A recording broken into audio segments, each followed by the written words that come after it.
चंडीगढ़ से हैं खुराना,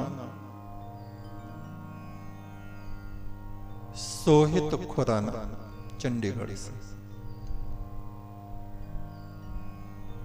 पूछते हैं,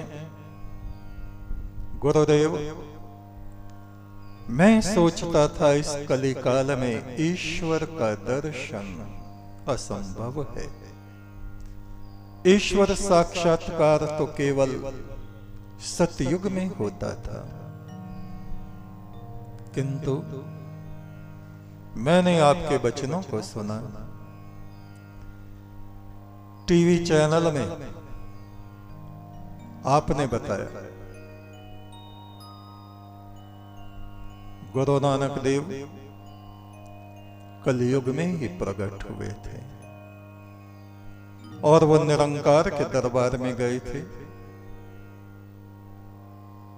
राजस्थान के धन्ना भगत, धन्ना जाट इस कलिकाल में ही पैदा हुए। लगभग गुरु नानक देव कबीर आदि के समकक्ष ही रहे होंगे। खेत में उनके हल को नारायण वैष्णव ने चलाया। ये इतिहास है।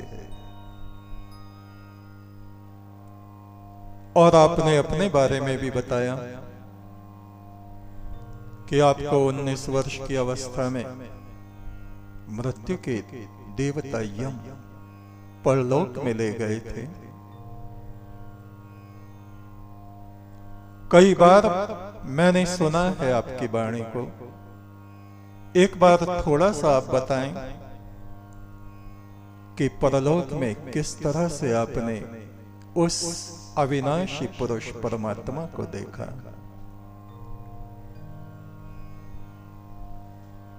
मृत्युदेव यम हमको शरीर से निकाल कर ले गए थे। शरीर, ये भौतिक शरीर जो दिखता है ऐसे ही पड़ा था जैसे मृत्यु के बाद पड़ा रह जाता, और आत्मा उनके साथ सितारों में, सूर्य में, स्वर्ग में, नरक भी उन्होंने दिखाया। देवताओं के लोकों में वो ले गए। विराट पुरुष, विराट रूप जो कृष्ण महाराज ने दिखाया था वो भी हमने देखा। उसके पार जब हमारी आत्मा गई तो ओंकार की ध्वनि होती थी, अनंत प्रकाश होता था, निरंकार की ज्योति। उसके चारों तरफ असंख्य आत्माएं परिक्रमा करती थी।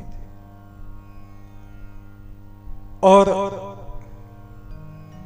उससे आगे मृत्युदेव यम ने कहा, यहां से आप अकेले आगे जाइए। घोर गुंजार उठता था आकाश में, प्रकाश ही प्रकाश होता था।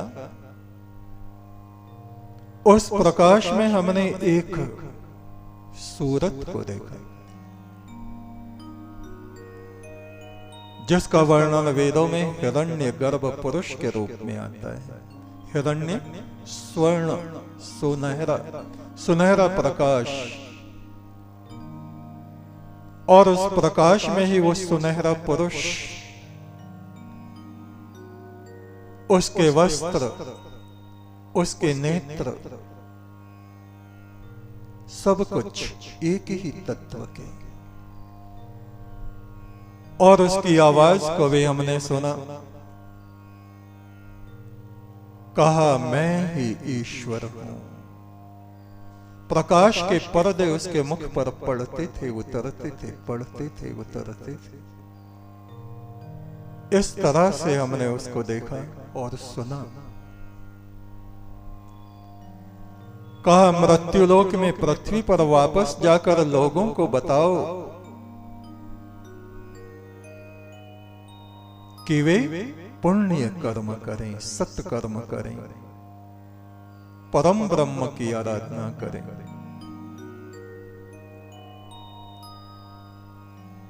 मैंने ही इस संपूर्ण विश्व को उत्पन्न किया है।